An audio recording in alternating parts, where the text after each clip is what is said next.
In the world of aerospace engineering, there is no margin for error. You cannot fake perfection at 40,000 feet. When you design the interior of an ultra-long-range private jet, a machine meant to carry billionaires, heads of state, and royalty across the globe at nearly the speed of sound, every single component must be flawlessly engineered. A seat isn't just a place to sit, it is a complex kinetic structure of titanium, micro-pneumatics, and proprietary software designed to survive a 16G impact while weighing less than a suitcase. I have spent my entire life obsessing over how to build systems that balance ultimate luxury with absolute, uncompromising safety. I just never realized that the most dangerous, unstable component in my life wasn't a faulty hydraulic valve or a bad piece of wiring. It was the woman I was married to. My name is Noah. I'm 38 years old, and I am a lead aerospace interior architect and systems engineer. 6 years ago, I married Elena. Elena was an incredibly ambitious, high-end luxury interior designer. She loved the world of bespoke aesthetics, the Italian marble, the hand-stitched leathers, and the social status that came with catering to the ultra-wealthy. I was the quiet, methodical engineer who preferred the solitude of my drafting table in the sterile environment of an aircraft hangar. But I thought we were the perfect team. She brought the vision, the style, and the client connections, and I brought the heavy mathematics and the engineering reality to make her visions actually fly. For 5 grueling years, I spent every single weekend, every holiday, and every ounce of my personal savings building our absolute masterpiece. I called it Project Stratos. It was a revolutionary, ultra-lightweight, AI-driven cabin ecosystem designed specifically for the next generation of Gulfstream and Bombardier private jets. It featured biometric smart glass that tinted based on the occupant's body temperature, motorized partitions that moved in total silence, and zero-gravity seating that practically floated on electromagnetic rails. It was a technological holy grail that massive aviation conglomerates were spending tens of millions of dollars trying to replicate. The patents alone were appraised by an independent aviation firm at roughly $50 million. I promised Elena that this technology was our golden ticket. I told her we would license the hardware, build our own boutique aviation design firm, and she would be the most powerful creative director in the private aviation industry. We would be set for life. I gave her everything I had. But Elena didn't want to build an empire with me.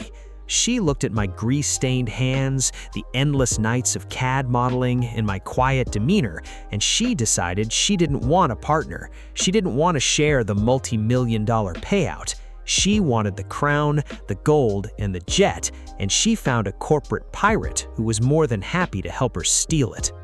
The foundation of our marriage started to shatter when Elena's boutique design firm was contracted by a massive, aggressive private aviation brokerage. The CEO of that brokerage was a man named Julian.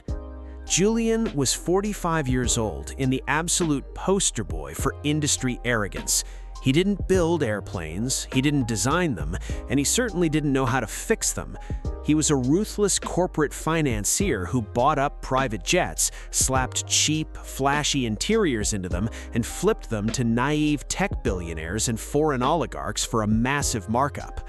He wore custom Brioni suits, flew on a company-owned Learjet, and treated brilliant engineers like disposable mechanics.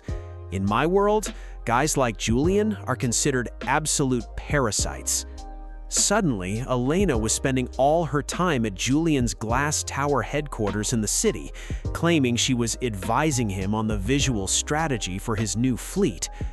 The red flags didn't just quietly appear, they triggered every internal warning klaxon I had. First, the profound, unapologetic disrespect. Elena started bringing Julian directly into my private prototyping hangar. Julian would strut through my workspace, pointing at my highly sensitive pneumatic actuators and openly mocking my career. "Noah, you're a great mechanic, buddy. Julian smirked one afternoon, leaning against a $500,000 titanium seat frame. But you're thinking too small. This tech is a product. You need a visionary like me to scale it. You just tighten the bolts, I build the brand. Elena didn't defend me. She just smiled, handed him a sparkling water, and looked at me with thinly veiled contempt. Second, the intense pressure to hand over the source code and CAD files. Elena began relentlessly insisting that I needed to upload the unencrypted raw schematics and the software source code for the Strato system to a shared cloud drive so Julian's legal team could review it for a potential licensing deal. She claimed the deal would fall through if I didn't act immediately. Third, the intimacy completely vanished. She moved her things into the guest bedroom, claiming that the hum of my 3D printers was giving her migraines. She started coming home at 3 a.m. smelling like high-end cologne and aviation fuel. When a creative designer suddenly demands the unencrypted master keys to a $50 million proprietary engineering algorithm, you don't hit upload, you run a deep-level security audit. When you build highly advanced, networked aviation software, you don't just leave your home Wi-Fi unprotected. My entire home network and my hangar servers were routed through a custom hardware firewall that actively logged every single byte of data, every keystroke, and every file transfer moving across the local area network. One Saturday afternoon, while I was supposedly at a specialized metallurgy supplier across town, my phone alerted me to a massive, unauthorized data pull from the primary server. I pulled my truck into an empty parking lot, opened my secure server app, and tapped into the network feed. I didn't just find an affair, I witnessed a premeditated, highly coordinated corporate heist. I artificially slowed the transfer speed to a crawl to buy myself time and mirrored her laptop screen directly to my iPad. She had her encrypted messaging app open, communicating directly with Julian. Julian wrote, "My lead aviation engineers just looked at the compressed demo build you sneaked out last week. They're losing their minds. The weight-to-strength ratio of the seat frames and the smart glass code is 5 years ahead of anything we have in-house. If we launch this as our new flagship interior at the Paris Air Show next month, our company valuation will triple. The Saudis will buy 10 jets on the spot. Do you have the master CAD files and the source code yet?" Elena replied, her words dripping with a casual, horrifying cruelty that made the blood freeze in my veins. "I'm copying the master repository from his server right now. The idiot actually thinks I care about his little garage project. Tomorrow, while he's at his parents' house, I'll hire a crew to load the physical prototype seats into a truck. We'll launch the tech in Paris. I'll serve him with divorce papers the morning after, and we'll be on your jet to Monaco. The poor mechanic won't even know what hit him. He doesn't have the money to fight your lawyers." Julian responded, "You're a genius, my love. The grease monkey is going to fund our entire empire." I sat alone in the sweltering cab of my truck, staring at my phone as my entire reality shattered into a million pieces. My wife of 6 years was sleeping with a corporate parasite. Together, they were actively plotting to steal 5 years of my blood, sweat, and genius. They were going to steal my $50 million technology, launch it on the biggest stage in the world, claim it as their own, and leave me completely broke, discarded, and humiliated. They thought I was just a naive mechanic who tightened bolts. They didn't understand the level of absolute, unmitigated digital and mechanical destruction a lead aerospace engineer is capable of coding. The absolute first rule of aerospace engineering is, if you want to destroy a system, you don't take a hammer to the outside. You alter the foundational logic on the inside, and you let the system destroy itself. I didn't rush home. I didn't burst through the doors screaming and crying. I didn't lock the hangar and call the police, because if I did that, Julian would just deny the entire thing. Elena would play the victim, And with the photos they already took, Julian would just hire a team of cheap engineers to reverse engineer my designs, inevitably building a sloppy, dangerous copy of my machine. I needed them to take my specific hardware. I needed Julian to feel invincible. I needed him to proudly lock himself and his billionaire clients inside my creation on live, unedited, global television. That night, while Elena was fast asleep in our bedroom, dreaming of her stolen millions, I went quietly into the hangar. I plugged my diagnostic laptop directly into the central processing motherboard of the cabin's mock-up. I didn't break the machine. I just opened the source code and I rewrote the sequencing logic. Every commercial aircraft has a hidden diagnostic mode used during extreme manufacturing stress tests. I took that diagnostic mode and weaponized it.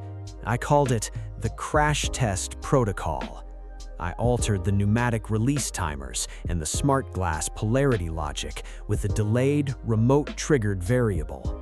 The entire cabin ecosystem would function flawlessly for Julian's team. Perfection. They could take it to their private hangar, install it in their brand new flagship jet, rehearse their presentation, and feel like absolute untouchable gods of luxury aviation. But deeply embedded in the absolute foundational math of the microcontrollers, buried so deep in the code that no QA tester on Earth would ever find it, I hid a backdoor receiver linked to the plane's internal Wi-Fi node. Once I sent a specific 12-digit alphanumeric override code from my phone, the system would instantly reject the local user's commands. It would lock out all external overrides, bypass the pilot's master switches, and execute the crash test protocol. I saved the code, I locked the motherboard, I left the master files on the server for Elena to steal. The next morning, I packed my bags for a weekend trip. I kissed Elena at the door. "Have a really great trip, Noah," she smiled, handing me a travel mug of coffee. "You deserve a break." "Thanks, Elena," I replied, looking her dead in the eyes. "Take good care of the hangar for me. You know that prototype is my masterpiece." "I will protect it with my life," she promised. I never went on my weekend trip. I drove straight to the downtown offices of the most aggressive, ruthless intellectual property and aviation litigator in the state, a man whose entire job was destroying fraudulent corporations. I sat down at his mahogany conference table. I handed him my original, time-stamped blueprints. I handed him the high-definition security footage and the crystal-clear data logs of Elena and Julian explicitly conspiring to steal the files and the physical prototypes.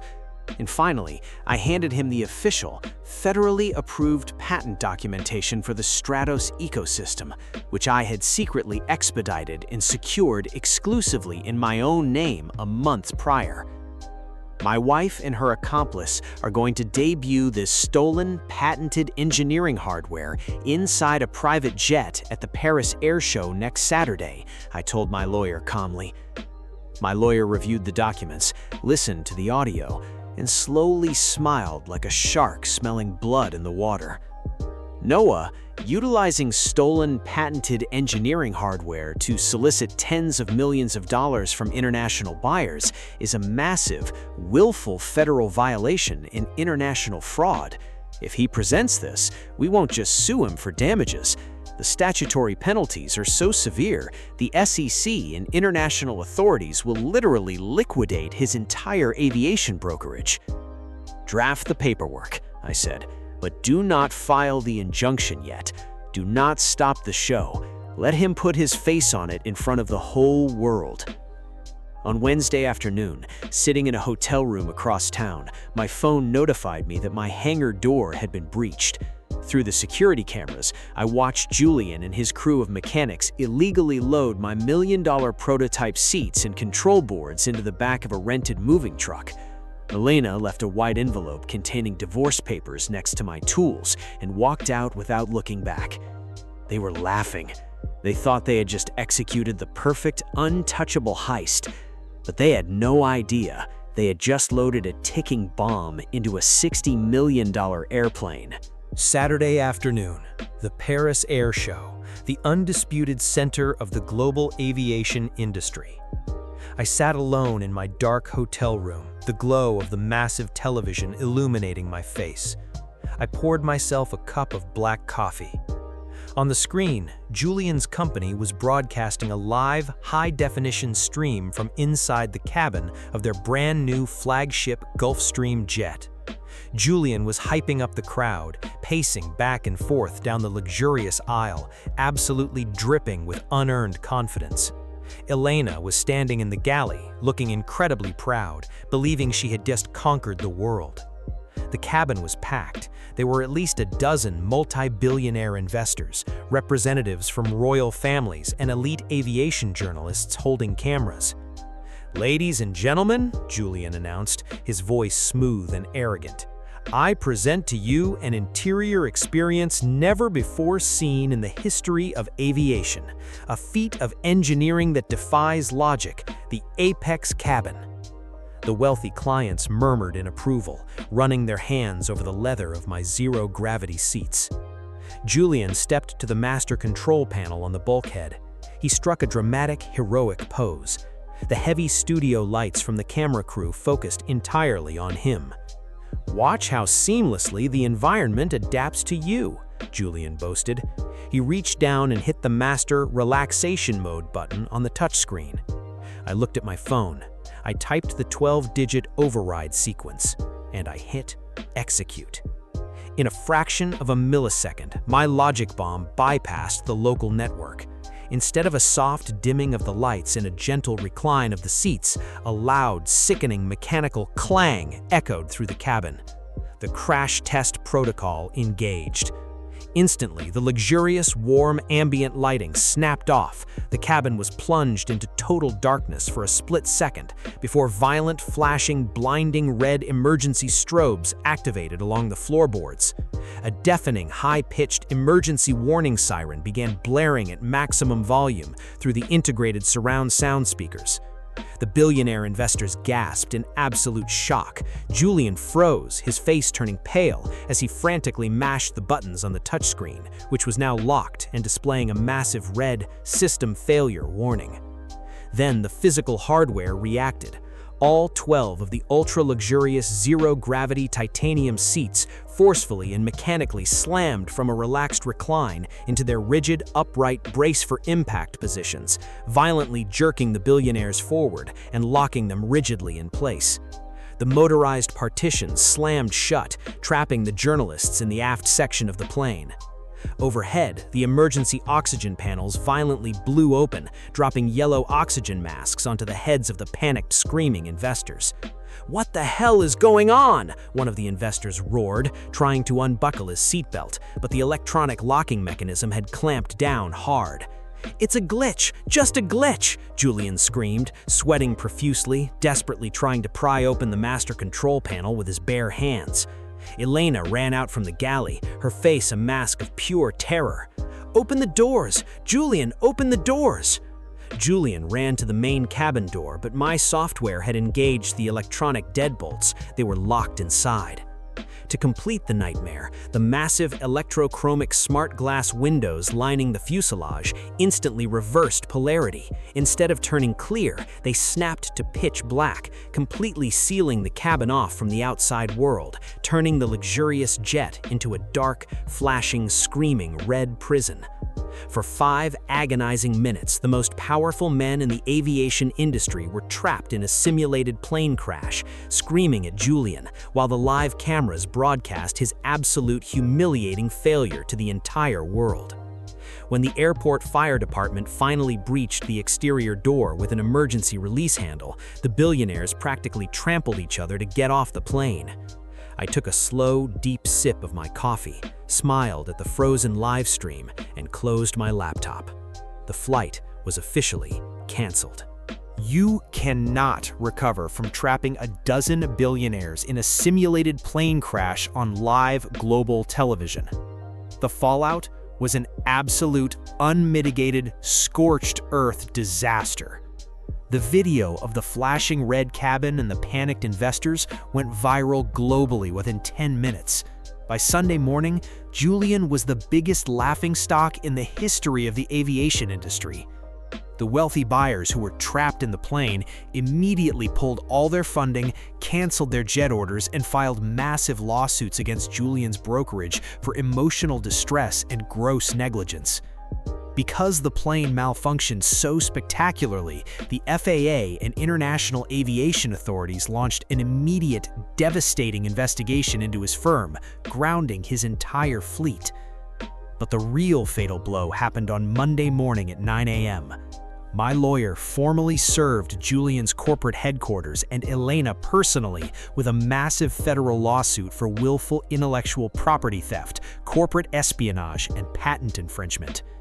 Julian's entire company was instantly frozen by federal injunction. When the judges saw the crystal-clear security video and heard the audio evidence of them explicitly conspiring to steal my prototypes and bypass my patents, they showed absolutely zero mercy. Julian was completely defenseless. He was forced to liquidate his entire brokerage, his private jet, and his brand assets just to settle the multi-million-dollar lawsuit with me and the furious investors. He was utterly, permanently bankrupted. Elena tried to come crawling back during our mandatory divorce mediation. She sat across from me, crying heavy, theatrical tears, claiming Julian had manipulated her, that she was blinded by the industry, and that she was so sorry. I didn't say a word. I just slid the printed transcript of her own audio recording across the mahogany table. I tapped my finger on her exact quote, "He doesn't have the money to fight your lawyers." "I found the money, Elena," I said calmly. Because she had actively, documentedly conspired to steal and sabotage my primary business assets, the divorce judge shredded her. She walked away from the marriage with absolutely nothing. No alimony, no share of the house, nothing but a mountain of her own legal debt and a starring role in the most embarrassing viral aviation video of the decade. It's been almost 3 years since that chaotic broadcast in Paris. After the dust finally settled and the lawsuits were paid out, I sold the real, fully functioning, updated patent for the Stratos ecosystem. I didn't sell it to a flashy broker. I sold it to a legendary, highly respected aerospace manufacturer, a company that actually understands the engineering, respects the physics, and treats its designers like true partners. I made enough money from that single sale to buy a massive new commercial hangar, hire a full team of engineers, and my business has never been better or more secure. Last I heard, Elena is working as a ticketing agent for a budget regional airline, miles away from the VIP lounges she used to crave. She spends her days tagging cheap luggage, watching people board airplanes, knowing every single day that she voluntarily threw away her golden ticket to the absolute top of the industry. Julian, completely bankrupt and uninsurable in the aviation world, currently manages a used car lot in the suburbs. He has no jets, no corporate headquarters, and definitely no smart glass. If there's a lesson to be learned here, it's a simple one. Never disrespect the architect of your reality. If your partner thinks they can steal your hard work, push you into the shadows, and take the pilot seat for themselves, don't try to pull them out of the cockpit. Don't fight them for the controls. Let them step into the cabin, hand them the keys, let them feel like they've won. And right when they think they're about to take off and conquer the world, just trigger the override, lock the doors, and let the whole world see exactly who they really are. Thanks for listening to my story. If you enjoyed this one, drop a like, hit subscribe, and let me know in the comments what's the most satisfying, embarrassing failure you've ever witnessed. Stay sharp, trust the physics, and always inspect the emergency exits.